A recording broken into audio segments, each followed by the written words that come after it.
As a lifelong Star Wars fan, You're coming home to yourself. Andor Season 2 is one of the best things, Cassian.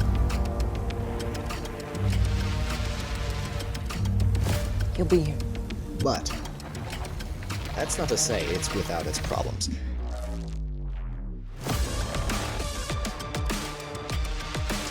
The scenes with Bix and the Imperial officer, it's totally unnecessary, because we already hate the Empire.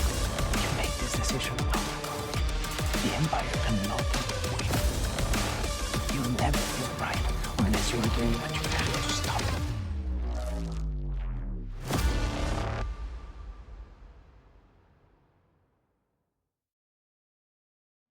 As a lifelong Star Wars fan, and a person who has read a lot of Star Wars stuff, and watched a lot of Star Wars stuff, and basically been inundated with it since I was born, because I'm 2007. I'm a young boy.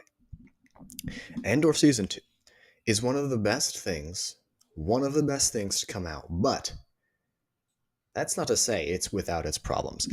Season 2, so far, doesn't stand up to Season 1. Sure, yes, right, we've watched one chapter of it. But from non-spoiler point of view, here's what I'm going to say. Pacing was a little jank sometimes. The tone was tonally it was jarring. The tone was jarring in the first 3 episodes. And then, most of all, the inclusion of certain scenes was not good. In fact, it was bad, I would say. So, for a non-spoiler thoughts about these first 3 episodes, I would say it was pretty good. Of course, it's not bad. The writing is incredible. The dialogue, there's a lot of dialogue, but every line is impeccably handcrafted to be perfect for that character to say at that time, and the performances for the actors in that way. And while sometimes stuff seemed unnecessary, at the same time, there wasn't a lot of... While this whole thing, and a lot of episode 2 entirely, is fluff, right? It's all additive. None of it is the Skywalker saga. None of it is the main idea. It's Star Wars. And this, to me, was really, really good. So I'm going to start talking specific stuff. Dedra and Cyril were hilarious. I like how that's where I'm starting. The fact that that's where I'm starting shows how hilarious I found these scenes to be. The fact that I'm leading off with it in the spoiler section. There's all these heavy things we can talk about. There's all these crazy things that we can talk about, like Cassian Andor flying a ship into the ground and out of like breaking through the hangar door. That was crazy. That was epic. Apparently, I'm not going to start with that. The scenes in episode 3 involving Bix. That is a big discussion that will be had later in the video that you should watch and see. So we're going to start with Dedra and Cyril for some reason. And then I guess we can just go via plotline and say what I talked about, and then talk about how they weaved them together, because I didn't think they weaved them together very well. So Dedra and Cyril, because theirs is the shortest, I'm not going to talk about it for too long, but all in all, it makes sense in some ways, and in other ways, it's just kind of weird. Like, it feels a little strange in general. So I didn't hate it. I didn't love it. I thought it was hilarious. And we'll get to this later when we talk about the tone. I think that is the main issue that this section had, was the tone.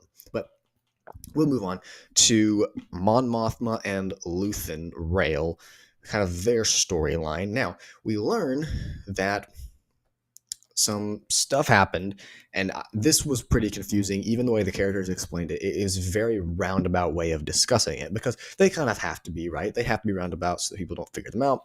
But apparently, so we're at Mon Mothma's daughter's wedding, right? And that's the setting of all of this. And it's a great setting. It works really well for having the characters, giving an excuse for the characters to be together.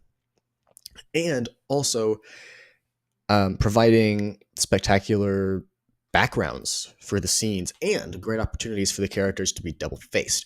We see Luthen be double-faced a lot. We see Mon Mothma to be double-faced like the entire time. They're so two-faced characters. Mon Mothma almost has three faces because when she's talking to her daughter, she's a totally different person. I'm so sorry that he didn't hold your hand.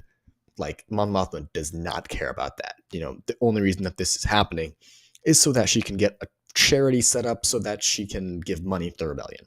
That's the whole reason this is happening. But, of course, she can't tell her daughter that. I thought she was going to, but then she didn't. She said something totally different. So, anyway, Mon Mothma, great. I felt like the last scene, again, and this just comes to the way they cut the whole thing, it's jarring tonally, and it's a little confusing in general, but I think it worked well for the ending. The ending of these three, the ending of the way they wrapped up the plot lines for the main characters was pretty good in this season, and that goes for Mon Mothma as well. Luthen and the lady that works with him, I don't know her name. I don't think anyone ever says it. But anyways, I mean, they're just kind of side characters in this. They're not really main characters. Luthen is just kind of there to drop lines of wisdom. Speaking of wisdom, may I say, Baron Mothma, Mon Mothma's husband, his speech is incredible, by the way. It is an awesome speech. And after it, I was just in awe of the writing of the scripts for this show. It's so eloquent and beautiful, just the use of the language. And that's very nerdy of me. Okay, I'll admit it. But at the same time, I think it was awesome. It worked really well for me. We'll move on to Cassian, because I also want to talk about how eloquent Cassian is in the very opening scene. My dude is a poet in talking about why the rebellion is important. He is convincing this janitor lady who gets him into the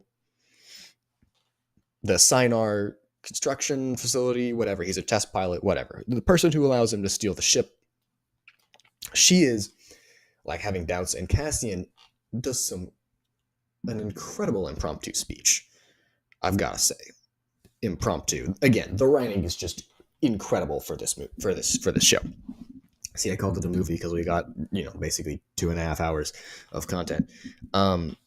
So yeah, Cassian, his story, it feels a little fetch questy, and I'm gonna talk about the characters at this fetch quest. So because he gets stranded on Yavin 4, which we don't find out that it's Yavin 4 until he leaves. So that was a fun little Easter egg and a way to show that. But they're stranded in the jungle, right? And hey, in the books we know some stuff about this jungle and these temples, and they're a little crazy, force-wise. But anyways, they're stranded in the jungle, and he lands to meet this guy to pass the ship on. He's not there. He's been killed by these other rebels who were stranded there and left there. And these guys are stupid, okay? They can't do math. They can barely do anything, and it's just a little strange to see, like, why are these rebels so dumb and so argumentative? Sure, they haven't eaten in a couple days. That would make everyone cranky, but cranky enough to start shooting each other? I don't know. And then the way that they try to resolve their conflict is so utterly stupid. It's not stupid. Okay, I loved it, actually. It was one of my favorite parts of this storyline.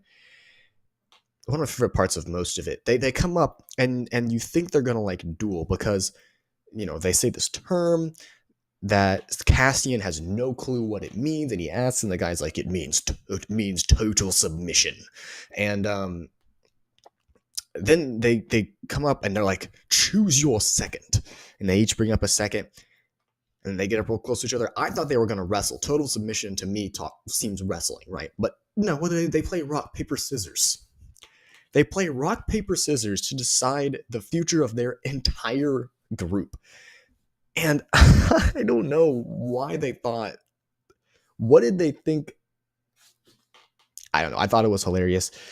And again, this entire storyline is just really there to waylay Cassian, because while they're doing this rock paper scissors stuff, he sneaks through, steals his ship back, and goes off to this grain planet.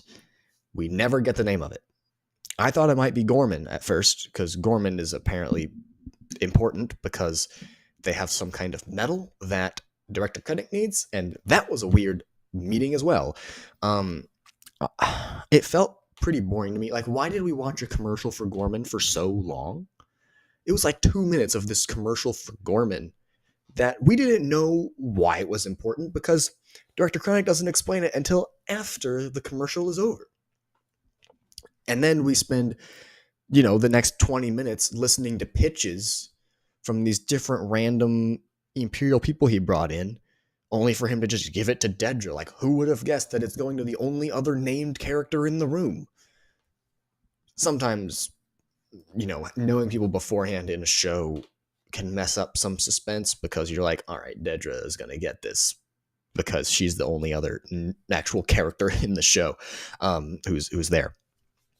So that scene was a little, Director Krennic, Ben Mendelsohn, did a great job making that interesting. Like, he didn't really have anything to work with in that entire scene. Like, I said the writing is impeccable, but some scenes are just filler, and some scenes are just given nothing to work with, and Ben Mendelsohn had nothing to work with in this scene, and he made it work. So, anyway, back to Cassian. He makes it back to the grain planet, picks up Bix and the other guy whose name I don't know. I don't know a lot of the names of the characters in this show, because they're not said very often, and they're not said very loudly. So, yeah, there's Cassian's arc. Then we've got the arc with the grain people, right? So, I don't really know. There was some strange stuff in this arc, and obviously the biggest strange thing was the scenes with Bix and the Imperial officer. And let me just say, why was this scene in here? Was this scene in here to make the show feel older? In that case, unnecessary. It didn't need it. This show is old and dark enough. Was this scene in here to make us hate the Empire? Totally unnecessary. If it was that reason, it's totally unnecessary, because we already hate the Empire. We have seen 6 movies. Correction, 8 movies, multiple TV shows that show how despicable the Empire is. We know that the Empire is the wrong side here. We don't need to see one dumb Imperial officer doing some stupid stuff to understand how evil the Empire is. All in all, I felt that it was handled well. It wasn't as bad as I thought it was going to be. It wasn't as bad as some stuff made it seem. But it was still bad enough to where I don't want to watch that in Star Wars. And let me say, this is my main point of the video. If you've made it this far, that's impressive. It's been a long video. This is my main point.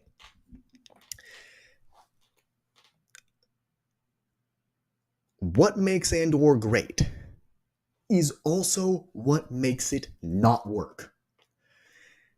Andor is an adult show, and not because of necessarily the contents of the show, but because of the themes of the show and how grown up they are. And that's not a problem necessarily on its own. But for Star Wars, and while I love this show and the intrigue in it, Star Wars is for kids. George Lucas made Star Wars as inspired by the serials he watched as a kid that captured his imagination.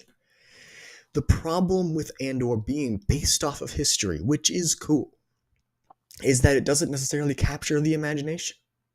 And while history can do that, and this show can do that, it's also I don't want to see a dark reflection of Earth, or even an accurate reflection of Earth, in this space fairy tale land that George Lucas created.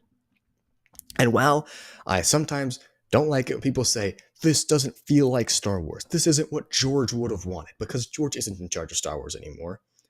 And you can't judge stuff by feel. That's a bad reason for disliking something. It doesn't feel like Star Wars. That's a bad reason. While those things are true, I think that you still have to stick to the brand of Star Wars. And that brand is, what did it say in film industry? All four quadrants, right? Kids and adults of both genders that are all able to watch and enjoy these movies. And this show is not that. This show is made for a specific audience, a portion of the Star Wars audience. And I think you could have had Bix replaced the scene with Bix and that Imperial with anything else of an Imperial doing something evil, and it would get the same point across without having to introduce that into Star Wars. So there's my rant about that. So now I'm going to go ahead and talk about just the season in general, overall, the first 3 episodes of this season. I think that the pacing was a little strange. Sometimes they would cut too quickly between storylines. Sometimes they would take too long to cut between storylines. And that's just a hard balance to find when you're running multiple storylines like they are in this show. But I think in the first season, they did a better job of it than they did in these 3 episodes. Again, we haven't seen the rest of the season, so I can't judge it. But these 3 are a completed story. So I think it's fair to judge them and compare them to the other completed story of season 1. In some ways it's not fair, but in some ways it is fair. So I think I'm going to go with it. But we're going to talk about now, for me, the tone was the main problem with the cuts, right? When you go, especially at the end, because I didn't think about it deep enough, really it's partly on me why I think this end didn't work very well tonally, but we'll talk about that in a second. The main portion of the show didn't work tonally for me, because we would go from a stressful situation to Dedra and Cyril. We would go from a serious moment to a kind of comedic moment. And yes, while this show is serious and none of this stuff is technically comedic relief, relatively, there's comedic stuff. Rock, paper, scissors, that's comedic in this show. Dedra and Cyril, that's comedic in this show. They're the comedic relief in this portion of it. And I will say, the actor who played Dedra's performance was absolutely incredible across the board. Keeping the same character that is ridiculously formal and loves protocol and etiquette and putting her in a less formal situation, that's what made those scenes so great, was the character acting. But again, it clashes. It's tonal dissonance. That's the word I was looking for. Tonal dissonance between the storylines that they're cutting between, and that's what didn't work for me. It's an easy fix. Like, it's not an impossible problem to solve, and I think that the storytelling and the writing overcomes it. But going to the end, sometimes it's a little too deep to see, right? Like, cutting between this crazy dance and Cassian's friend dying, it clashes.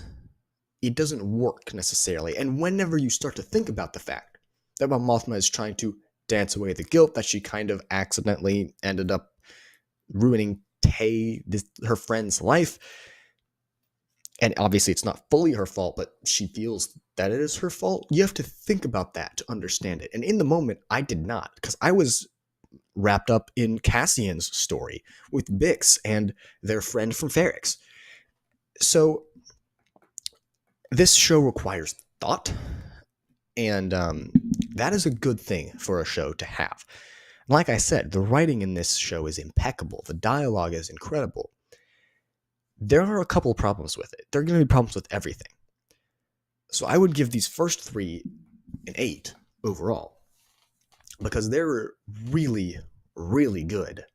But at the same time, there are problems with them, and Star Wars has now crossed the line that it can't uncross. And yes, it's only in one show. But if you are willing to give creators this much freedom, you're going to start losing trust in your brand. And that could be a problem. Marvel is known to have some wacky scenes. It's known to have more language. Star Wars is known to not have those things. And if you start to allow these showrunners and these directors to put those things in there, that starts to soil the reputation of Star Wars, and that is not something that I want to happen. Because I want Star Wars to be for everyone, but mainly for the audience that it was created for. When a story goes away from its own audience, it's gonna fail. And in the end, this show is doing that. And while I think Andor is amazing and awesome and probably the best show that we've gotten besides The Mandalorian, it's not perfect. That's why I give it an 8 out of 10. And then I know it seems like I've been ragging on this show the entire episode, but it's because it's so good that the tiny imperfections stand out. The writing is just so good, and that is the main thing I have to say about this, is that I want to be able to write dialogue that good, because this dialogue is amazing. And Andor, I would recommend watching it, but be careful and think before you watch. So, Star Wars Andor, so far, first 3 episodes, it's been a really good show. I'm looking forward to seeing the next 3 years of it,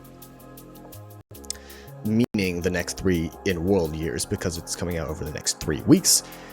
We've also got Star Wars Underworld coming out next month, which is very exciting. Kind of crammed all the Star Wars into this month, with Star Wars Celebration and Andor and Star Wars Underworld, and then we've kind of got nothing for a year until Mando and Grogu comes out. Well, we got Star Wars Visions in October. So, anyway, I will always keep covering Star Wars. That is my favorite franchise. That's the main idea that I love to talk about, the main thing I love to talk about. So, if you want more Star Wars content, subscribe. I also talk other things, if you know, you know. And if you don't know, then check out my channel. So, thanks for watching. I've been Judah Eyler on TrueView Radio. Farewell, friends.